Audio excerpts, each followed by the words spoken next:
ఇంతకుముందే కూటమిలో cabinet meeting అయితే జరిగిందండి. ఆ మీటింగ్‌లో ఏం మాట్లాడారు? ఏం జరిగింది? ఒక విచిత్ర సన్నివేశం జరిగింది. అది కూడా చెప్తాను. చెప్పే ముందు నేను ఒక మాట మీకు గుర్తు చేయాలి. ఏంటంటే, నాకు సినిమా అయితే గుర్తులేదండి వాస్తవంగా. ఆ హీరో కూడా గుర్తులేదు. అయితే ఆ హీరో ఒక మంత్రిని టార్గెట్ చేస్తాడు. మంత్రి హాస్పిటల్‌లో పడుకొని ఉంటాడు. హార్ట్ అటాక్ వచ్చిందని హాస్పిటల్‌లో పడుకుంటే, ఈడికి బయట రిపోర్టర్లు వీళ్ళు కూడాను మంత్రి గారికి ఇలా చాలా సీరియస్ అయింది, హాస్పిటల్‌లో ఉన్నారు అనంటే, ఆ మంత్రి గారికి ఏదో షాకింగ్ న్యూస్ తెలుస్తది ఏదో మొత్తం మీద. హీరో ఏదో న్యూస్ ఏదో చెప్తాడు. వెంటనే గబగబా లేచిపోయి అంటే ఐసీయూలో ఉన్న మంత్రి, మొఖానికి మాస్క్ పెట్టుకున్న మంత్రి వెంటనే లేచిపోయి గబగబా పరుగున వచ్చేస్తా ఉంటాడు. ఇంతలోగా రిపోర్టర్లు వీళ్ళు ఇలా మాట్లాడుతుంటారు. చాలా దారుణంగా ఉంది ఆయన పరిస్థితి. ఎలా ఉందంటే ఆయన పడుకుని లెగలేని పరిస్థితి అని మాట్లాడుతుంటే ఆయన పక్కన వెళ్ళిపోతూ ఉంటాడు. నాకు అది ఎందుకు గుర్తుకొచ్చిందో చెప్తాను మీకు నేను. ఎలా అంటే ఇంతకుముందు క్యాబినెట్ మీటింగ్ జరిగింది. ఆ క్యాబినెట్ మీటింగ్‌లో మాట్లాడుతుంది దేని గురించి అంటే చంద్రబాబు నాయుడు గారు కావచ్చు, వాళ్ళందరూ మాట్లాడిన దేని గురించి అయితే కనుక దుబారా. రాష్ట్రంలో దుబారా జరగకుండా దాన్ని కట్టడి చేయాలి అనే దాని మీద వారానికి ఒక రోజు నో వెహికల్ డే, అలాగే పర్యటనలన్నీ ఏమీ చేయకూడదు. ఇలా దీని గురించి చాలా సీరియస్‌గా మాట్లాడుతూ ఉంటే మంత్రి పార్థసారథి గారు అనుకుంటా ఆయన కూడా చెప్పారు, మంత్రులు ఎవరికి మీదట విమాన ప్రయాణాలు చేయకూడదు, చెయ్యరు అని ఆయన చెప్తున్నారో లేదో. ఇంత నుంచి లోకేష్ గారట ఫ్లైట్ మీద ప్రత్యేక విమానంలో ఆయన వెళ్ళడం అయితే జరిగింది. ఆయన ఎక్కడికి సత్యసాయి జిల్లా అనుకుంటా దేనో పని మీద. కాబట్టి అంటే అక్కడ మాట్లాడే అంశం ఏంటి, మంత్రులు ఎవరో కూడా విమాన ప్రయాణాలు కానీ అవి కానీ ఏం చేయకూడదు, డామ్ డూమ్ డకారం అంటా ఉంటే ఓ పక్క నుంచి లోకేష్ గారు వెళ్తూ ఉంటే నిజంగా అది ఇలా అనిపించింది అనమాట. కాబట్టి చంద్రబాబు నాయుడు గారు మాట్లాడిన అంశాల గురించి మనం మాట్లాడబోతున్నాం. ఫస్ట్ అయితే కనుక లైక్ చేయండి చెప్తాను. బాధ్యతగా మీరు లైక్ చేస్తే కనుక ఇన్ఫర్మేషన్ ఎక్కువ మంది షేర్ అవుతుంది. కొత్తగా మన ఛానల్ చూస్తే పక్కగా సబ్స్క్రైబ్ చేయండి. మీ అమూల్యమైన అభిప్రాయాన్ని కామెంట్ రూపంలో తెలియజేయండి. అసలు కూటమి ప్రభుత్వంలో దుబారా అనేది ఉందా? అంటే ఏ ప్రభుత్వం అయినా సరే దుబారా చేయకూడదు. ఇప్పుడు ఎందుకు ఈ దుబారా కానీ, నా దేశం నా బాధ్యత, ఇలాంటి కార్యక్రమాలు, ఇలాంటి స్లోగన్స్ ఎందుకు ఎత్తుకున్నారంటే, రీసెంట్గా ప్రధానమంత్రి మోదీ గారు కొన్ని వ్యాఖ్యలు చేశారు. చాలా జాగ్రత్తగా ఉండాలి, మీరు బంగారం కొనకూడదు, తర్వాత క్రూడ్ ఆయిల్ వాడకూడదు, తర్వాత ప్రయాణాలకు తగ్గించుకోవాలి, ఇలా చాలా చెప్పడం అయితే జరిగింది.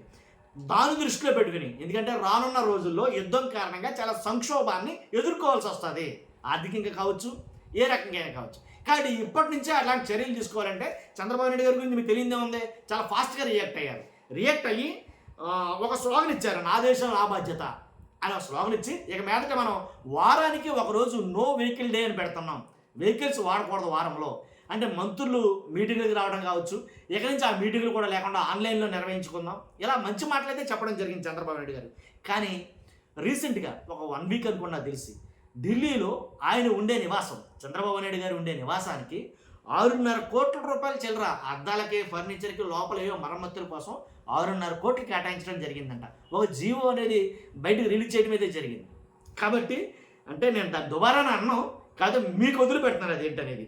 అంతేకాదు అంతకుముందు 6.5 కోట్లు, గతంలో 95 లక్షలు చాలా జరిగినాయి. తర్వాత అదే చంద్రబాబు నాయుడు గారికి కరకట్ట మీద ఒక నివాసం ఉంది, అదే అధికారిక నివాసం, లింగమనేని నివాసం ఒకటి ఉంది, మీ అందరికీ తెలిసిన విషయమే. ఆ నివాసానికి ఇంచుమించుగా 3,72 లక్షల రూపాయలు ఆంధ్రప్రదేశ్ ఒకసారి ఖర్చు చేసింది. ఆంధ్రప్రదేశ్ ప్రభుత్వం ఒకసారి ఖర్చు పెట్టింది. తర్వాత ఇంటి బయట ఏదైతే లైటింగ్ కావచ్చు, రోడ్డు కావచ్చు, చుట్టూ ఉన్నదాన్ని కావచ్చు, వాటి నిమిత్తం 5,32 లక్షలు ఒకసారి, ఇవి అధికారికంగా చేసినటువంటివి. కాబట్టి అంటే ఎంత ఇవన్నీ కూడా ఇప్పుడు ఎందుకు వచ్చినాయి అంటే కనుక దీని గురించి మాట్లాడుకుంటున్నారు. వైసీపీ వాళ్ళు కావచ్చు, చాలామంది దీని గురించి చర్చించుకుంటున్నారు. దుబారా అని వచ్చింది కదా, మరి ఇవన్నీ బయటకు వస్తున్నాయి. కాబట్టి ఏదైతే జూన్ 2, 2024 నుంచి అధికారంలోకి వచ్చిన కాడి నుంచి చంద్రబాబు నాయుడు గారు కావచ్చు, పవన్ కళ్యాణ్ గారు కావచ్చు, నారా లోకేష్ గారు కావచ్చు, ఎక్కి దిగి విమానాలు ఎక్కి దిగి, హెలికాప్టర్లు ఎక్కి దిగి ఎలా చేస్తామంటే ముగ్గురికి సుమారుగా అంటే అప్రాక్సిమేట్లీ 6 నుంచి 7 కోట్ల రూపాయల దాకా ఖర్చు అవుతుందట. ఏంటి అంతేకాదు చంద్రబాబు నాయుడు గారి పర్యటనలకు సుమారుగా ఇప్పటి వరకు 64 కోట్ల వరకు అయ్యిందని కొన్ని లెక్కలైతే కనుక వేస్తున్నారు వాళ్ళు. కాబట్టి అలాగే పవన్ కళ్యాణ్ గారు కూడా ఇంతకు ముందు గతంలో విజయవాడలో ఒక నివాసం, ఇరిగేషన్ డిపార్ట్మెంట్ సంబంధించిన ఒక బిల్డింగ్ ఇస్తే ఆ బిల్డింగ్ మరమ్మతులు చేయించి నానా హంగులు ఆర్భాటాలు అన్నీ సెట్ చేసిన తర్వాత పవన్ కళ్యాణ్ గారు మరి ఏంటో వాస్తు దోషమో ఏంటో తెలియదు కానీ అబ్బాయి నేను దీంట్లో ఉండని చెప్పేసి అప్పటిదాకా ఉండి జస్ట్ అన్నీ చేసిన తర్వాత అబ్బాయి నేను దీంట్లో ఉండని చెప్పేసి జనసేన పార్టీ ఆఫీస్కి ఆయన వెళ్ళిపోవడం జరిగింది. కాబట్టి అంతేకాదు విదేశీ పర్యటనల గురించి మనం మాట్లాడుకుందాం.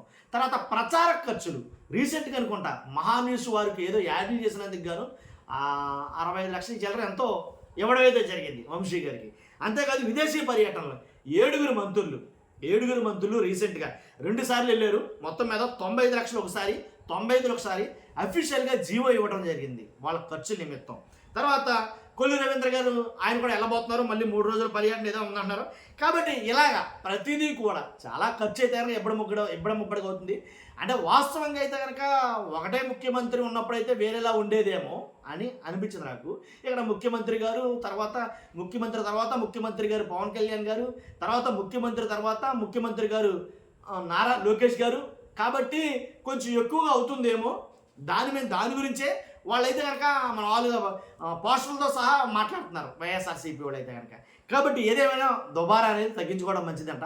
కాబట్టి ప్రధానమంత్రి గారు చెప్పినట్టు మనం కూడా అంటే మీరు కూడా నో వెహికల్ డే అనే ఒకటి ఏదైనా ప్లాన్ చేయకపోయినా బాగుంటుందేమో. ఎందుకంటే మీరు కూడా వారంలో ఒక రోజు వెళ్ళకుండా బయటికి వెళ్ళకపోతే ఎలా తింటారా కడుపు కనవా అని అంటారా? లేదు అంటే దీన్ని అయితే కనుక ప్లాన్ చేసి చూద్దాం. ఓకే, చూస్తున్నాం. మీరు అందరూ కూడా మీ అభిప్రాయం కామెంట్ రూపంలో తెలియజేయండి. ఫస్ట్ అయితే లైక్ చేయండి. Thank you very much.